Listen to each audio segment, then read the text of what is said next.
Nung nakaraang buwan nga, pumunta kami ni Papo dito sa Corrimes Strawberry Farm para i-celebrate ang aming wedding anniversary.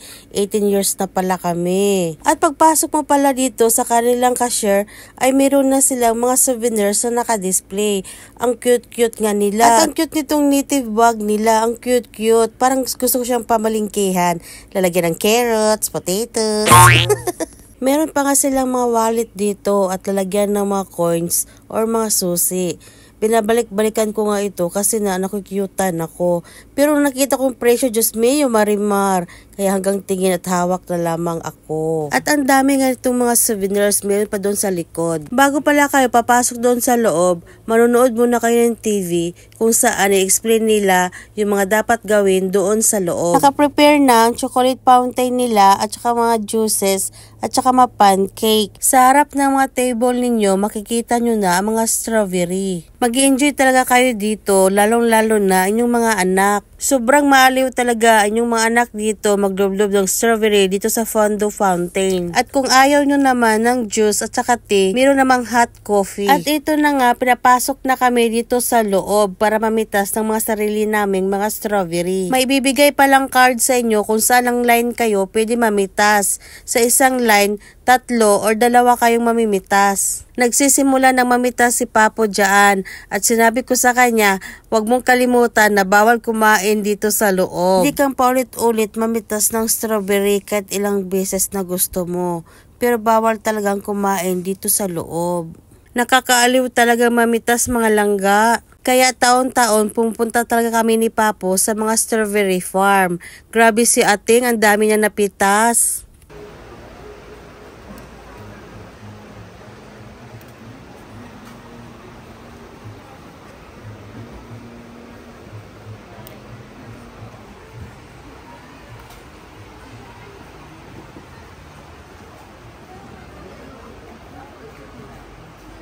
Ang dami ng mga hinog pero parang nalilito pa rin si Papo kung anong mga pipitasin niya. Pag pumunta ka pala talaga sa strawberry farm, malulula ka talaga at malilito kung anong pipitasin mo.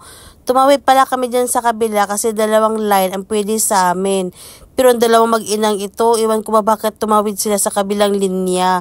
Huwag niyong gayahin yan. Dito na side, ang lalaki ng mga bunga nila. Kahit maraming mga hilaw pa, ang dami na ring hinog na malalaki. Tulad ng isa nakikita ko nito, ang laki-laki nito. Hindi lang siya malaking tignan kasi nga malalaki yung mga kamay ko. Siguro pag bata ang hawak nito, ang laki nito sobra. This time, ang dami ko nang napitas na mga malalaking strawberry. Ayan, punong-puno na yung bowl ko. Itong si Papo, hindi pa rin tapos. Ewan ko ba kung anong hinahanap niya.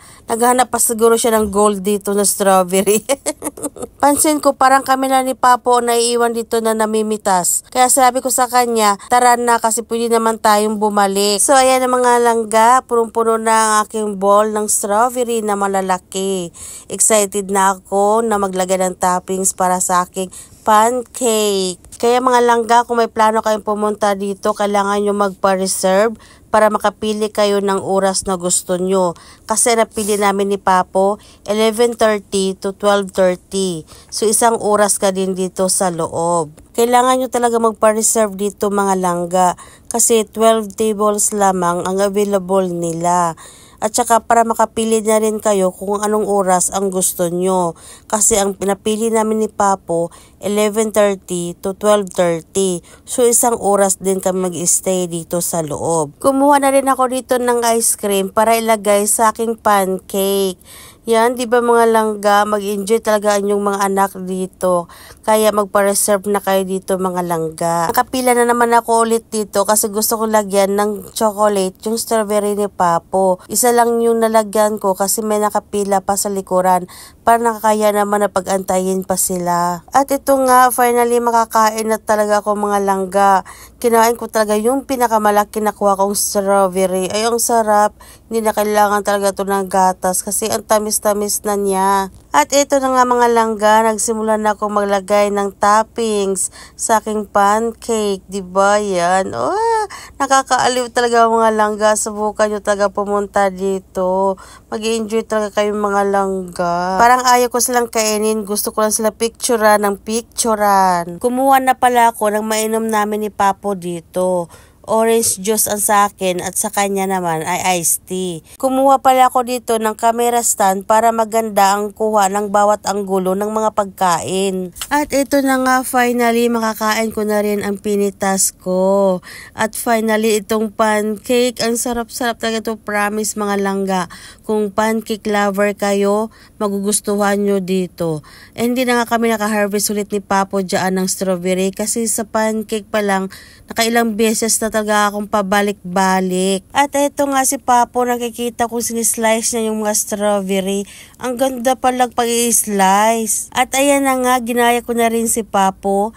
Nag-slice na din ako ng strawberry at nilagay sa pancake. Grabe, hindi talaga ako magsasawang kainin ng pancake at strawberry. At kumuha na naman ako ng pancake at saka ice cream. Ang sarap talaga langga, promise. At binigyan ni Papo ang kanyang strawberry na may chocolate. Ayaw daw niya. Sa amin dalawa, si Papo yung napakahilig sa chocolate. Ako naman, hindi ako mahilig. Pero this time talaga mga langga, ang dami ko talagang kinuha para lagyan ng chocolate. Hindi ko na talaga mabilang kung ilang ulit na ako bumabalik-balik para kumuha ng pancake. Ang sarap talaga ng timpla ng pancake nila mga langga. Pag nakapunta talaga kayo dito at matikman nyo ito at saka pancake lover kayo, masasarapan talaga kayo nito, promise. Isang beses lang kami naka-harvest ni Papo ng strawberry. Hindi nga kami nabutan ng isang oras doon sa loob, lumabas na kami ni Papo. At bago kayo tuluyang lumabas, pwede pala kayo mag-picture-picture dito. At huwag mag-alala dahil meron naman silang camera stand na nilalagay dito.